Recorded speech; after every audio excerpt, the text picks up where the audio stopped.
Hey, Psychodogors! Bienvenue! As-tu déjà vu quelqu'un s'ouvrir à toi? L'as-tu réconforté en lui disant quelque chose de gentil? C'est particulièrement vrai lorsque quelqu'un se sent un peu déprimé. Nous essayons de le réconforter avec nos mots.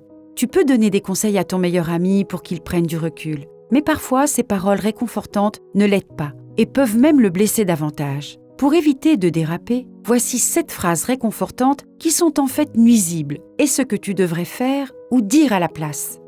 Numéro 1. Ce n'est pas grave, tu t'en remettras. Il est compréhensible que lorsque quelqu'un est triste ou blessé, nous voulions qu'il se sente mieux en parlant de l'avenir. Tu veux peut-être qu'il sache qu'il passera à autre chose et qu'il se remettra de ses émotions. Mais lorsque quelqu'un s'ouvre à toi, tu ne peux pas simplement lui dire qu'il passera à autre chose. Selon le Dr Friedman, psychologue clinicien, il est contre-productif de dire à une personne de passer à autre chose, car cela ne fera que supprimer ses sentiments et ne les traitera jamais vraiment. Elle s'accrochera alors à ses émotions négatives qui risquent de ressurgir à l'avenir. Essaie plutôt de lui dire qu'il a le droit de se sentir comme ça, ou que ce qu'il ressent est valable. De cette façon, il aura le temps et l'espace nécessaires pour traiter ses émotions. Numéro 2. Il y a des gens qui meurent.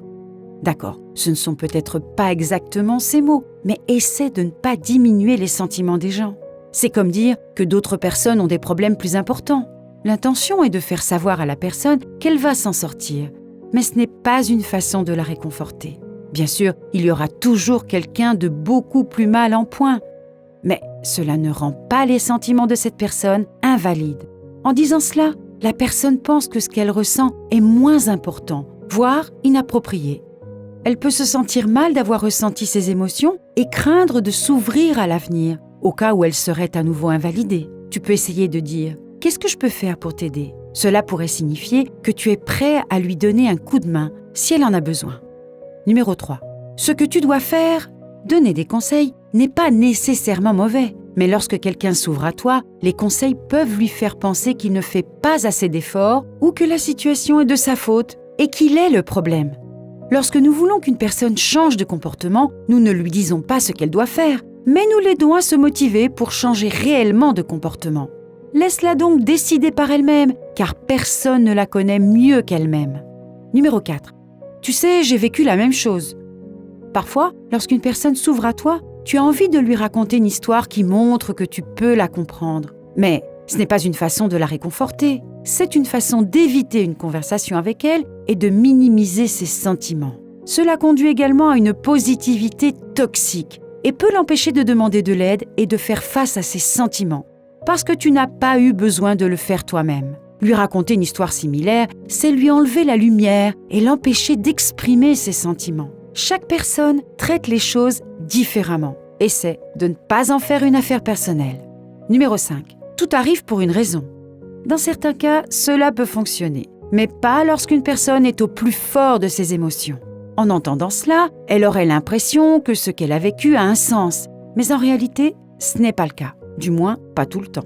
Selon le Dr Beltman, professeur de psychiatrie, l'utilisation de cette affirmation peut encourager l'espoir, mais elle crée également une positivité excessive.